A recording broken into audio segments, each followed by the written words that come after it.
کر غم کو اختیار کے گزرے تو غم نہ ہو. تو یعنی کہ غم کو قبول کرنا ہے, اس کو ریڈ کرنا ہے, اور اس میں نا بڑا لیسن ہے. صحیح بات. تو یہ اللہ تعالیٰ ہماری برداشت, سب سے بڑی قوت برداشت ہے. بالکل صحیح. تو ہماری یہ برداشت بڑھانے کے لیے اللہ تعالیٰ غم بھیجتا ہے. صحیح. اور آہستہ آہستہ صبر کے ذریعے, نماز کے ذریعے انسان جو ہے نا اس مشکل سے نکل آتا ہے. کیونکہ اللہ کا وعدہ ہے کہ ہر سختی کے ساتھ آسانی ہے. تو سختی کے بعد آسانی ہے. اور اکثر لوگ جو نا امید ہو جاتے ہیں نا, تو اللہ کی رحمت سے نا امید ہونا اصل میں اپنے مستقبل سے نا امید ہونا ہے. تو جب آپ اللہ سے پر امید رہتے ہو, ہوپ فل رہتے ہو, تو پھر وہ دن خیر سے گزر جاتے ہیں. کیا بات. وسیم بھائی, اگر ہم دنیا پہ نظر دوڑائیں, ایسے ایسے غم ہیں, یعنی لوگوں کی جب سٹوریز سنتے ہیں اور اوور آل ورلڈ میں دیکھ لیں آپ, اور جو ہسٹری میں پاسٹ میں ہوا ہے, مطلب ایسے ایسے غم آپ کو نظر آئیں گے نا کہ انسان رو پڑتا ہے کہ یار واقعی دنیا میں بڑا غم ہے. لیکن اگر ہم یہیں پہ رک جائیں نا کہ بس دنیا میں بڑا غم ہے, زندگی بہت مشکل ہے, تو پھر تو ہوپ لیسنس ہے, پھر تو جو ہے نا وہ ایک ڈارکنیس ہے, ایک اندھیرا ہے. دیٹس وائی آئی سے ٹو پیپل کہ دیکھو جو ایتھیزم ہے وہ یہیں پہ رک جاتا ہے. وہ کہتے ہیں کہ بس we are all here and we are doomed, اور بس ٹھیک ہے, سفرنگ بھی ہے, کیوس بھی ہے, ڈارکنیس بھی ہے, اب کیا کر سکتے ہیں.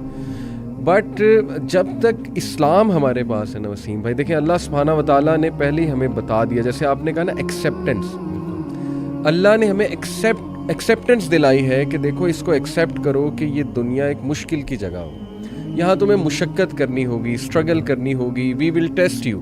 ہم دیکھیں گے تم میں سے کون ایمان والا ہے, کبھی بھوک سے, کبھی خوف سے, کبھی خوف کا انفیکٹ ذکر ہے کہ خوف سے ٹیسٹ کریں گے. آئی تھنک انگزائٹی میں خوف کا ایلیمنٹ کافی جو ہے وہ حاوی ہوتا ہے.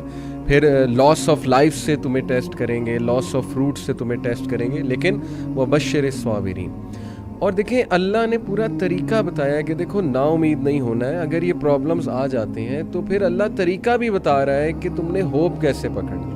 جیسے آپ نے کہا کہ نماز ہے, پھر صبر ہے, تو how amazing is the philosophy of our religion. بالکل سبحان اللہ. اور جو ایتھیسٹ جو نہ ماننے والا ہے, وہ میں اس کو یہی بولوں گا کہ وہ بیچارہ اللہ کی نعمتیں بھی استعمال کرتا ہے اور اللہ کو مانتا بھی نہیں ہے. سبحان. ٹھیک ہے نا. تو تحقیق جو ہے نا وہ آپ کو بعد میں وہاں پہ پہنچائے گی جہاں تسلیم پہنچائے گی آپ کو پہلے.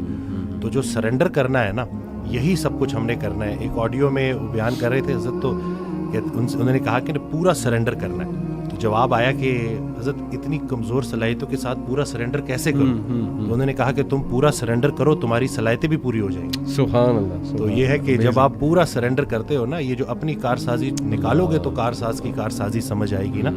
تو یہ جو اللہ ہے نا, یہ ہمارے ارادوں کو توڑتا ہے, اور نہیں آتی کوئی پریشانی اس وقت تک جب تک وہ بڑی پریشانی کو ٹالنے نہ آئی ہو. وہ ایک واقعہ سناتے تھے کہ ایک بندہ ایک اللہ والے کے پاس جاتا ہے اور کہتا ہے کہ میرا مکان نہیں بک رہا, تو دعا کریں. انہوں نے کہا کہ نہیں تمہارا مکان نہیں بکے گا, جاؤ. تو وہ بڑا پریشان ہوتا ہے. پھر دوبارہ جاتا ہے, کہتے ہیں کہ آپ دعا کریں. کہتے ہیں چلو میں دعا کر دیتا ہوں. وہ مکان بک جاتا ہے.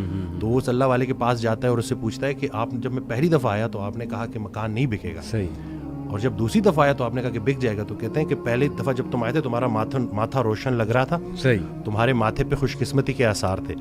دوسری دفعہ جب تم آئے تو تمہارے ماتھے سے بدقسمتی کے آثار آ رہے تھے, کیونکہ بڑا بدقسمت ہے وہ انسان جس کی زندگی میں اس کا گھر بک جائے. تو جو چیز تم اپنے لیے پسند کر رہے ہو, جس چیز پہ تم جشن منا رہے ہو, وہ اصل میں تمہارے استغفر اللہ کا مقام ہے, جس کو تم الحمدللہ کہہ رہے ہو. انسان جو ہے نا وہ جلد باز ہے. وہ کہتا ہے کہ بس میرے اللہ کو اپنے مطابق چلانا چاہتا ہے. صحیح بات. اور اللہ نے ہمارے لیے کتنی خیر رکھی ہوئی ہے, کتنی آسانی رکھی ہوئی ہے, ہمیں خوش کرنے کے لیے اللہ کے پاس اتنا کچھ ہے, لیکن ہم جلد بازی میں اور نا امیدی میں اس سے محروم ہو جاتے ہیں. اور شیطان جو ہے نا وہ ہماری رگوں میں خون کی طرح دوڑتا ہے. تو اس کا طریقہ واردات ہے ہی یہ وسوسہ دینا. وسوسہ جو ہے نا وہ ایمان کی نفی ہے, اور یقین جو ہے نا وہ وسوسے کو نفی کرتا ہے. کیا بات. تو ہم نے یقین کو پختہ کرنا ہے. یقین نور ہے, شک اندھیرا.